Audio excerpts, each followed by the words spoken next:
Welcome to today's Explainer. We're jumping right into what's essentially a high-stakes geopolitical thriller playing out right now between Bangladesh and India, specifically following the big 2026 elections. Let's get right to it. So here is the million-dollar question analysts are completely obsessing over right now. What on earth triggered India to execute this massive, unprecedented diplomatic pivot? They completely threw out their traditional playbook for Dhaka. Why? Well, that brings us to Section 1, the catalyst, Tariq Rahman's diplomatic move. To really get this, look at the timeline.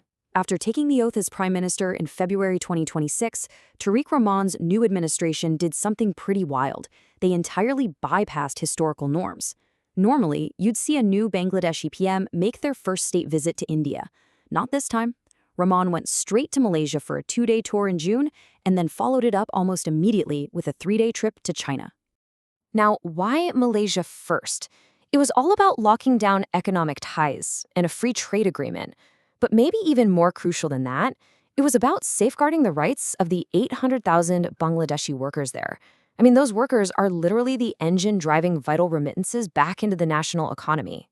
And then, in Beijing, the message was just as bold. Coming out of meetings with Xi Jinping, they announced a shared future and elevated things to a comprehensive strategic partnership. China committed to massive Belt and Road investments, but, and this is a big but, they also issued a very stern warning against any foreign interference in Bangladesh's sovereignty. If you read strategic analysis reports, they have a specific term for this maneuver: geopolitical balancing. Basically, Dhaka is actively stepping out of Delhi's traditional shadow. They're diversifying their powerful allies to build a much more independent global standing. It's a huge shift. Which naturally leads us to Section 2, the countermove, Delhi's new High Commissioner. Delhi quickly realized they were losing their grip, so they executed an incredibly rapid countermove. You can see the shift here.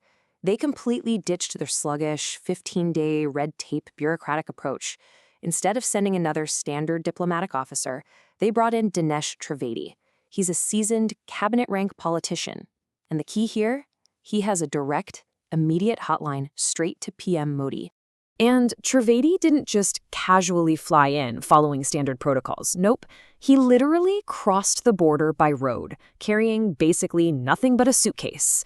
It was a very intentional signal to show a ground-level connection and absolute urgency. Then, to match China's speed, he immediately slashed through the delays and resumed stalled Indian visa processing for Bangladeshis. But as always, there's more beneath the surface. Section 3. The shadow conflict, shelter, and secret plots in Delhi. Right, so official diplomacy? That's really only half the story here. According to intelligence dossiers, there are highly covert meetings happening right now in safe houses in Delhi's Lutyens Bungalow area. Who's there? Exiled figures who fled the 2024 revolution. We're talking about the former prime minister, often dubbed by critics as the Hyena Queen, along with the former home minister and top police chiefs. The reports also note the presence of officials like Biplab Kumar Sarkar. These are guys public discourse has labeled the Hyena Squad, heavily accused of severe human rights violations and mass arrests. Their active participation really highlights something concerning raised by the sources. Delhi isn't just offering a quiet political exile, it's reportedly hosting an active hub for plotting renewed instability right across the border. Let's see how that ties into our next part, Section 4, Conspiracy of Propaganda and Instability. So how does this play out on the ground? Intelligence points to domestic propagandists running a highly coordinated campaign. Their stated objective, according to the files, to create an artificial distance and distrust between the army and the revolutionary masses. Basically, they're trying to fracture the immense trust that was built during the uprising. The blueprint for this destabilization is reportedly laid out in 3 distinct steps.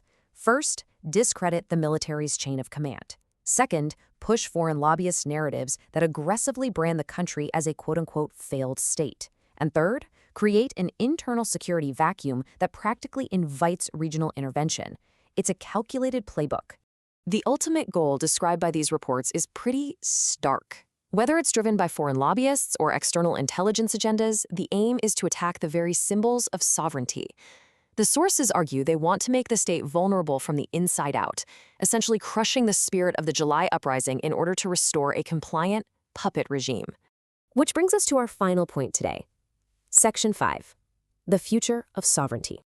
As this geopolitical chessboard keeps shifting, we have to ask, can this newly awakened nation actually protect its sovereignty? They are up against both intense diplomatic pressure on the surface and shadowy, covert destabilization behind the scenes. It's a massive test for Dhaka, and we'll leave you to ponder how it might unfold. Thanks for joining us for this explainer, and we'll see you next time.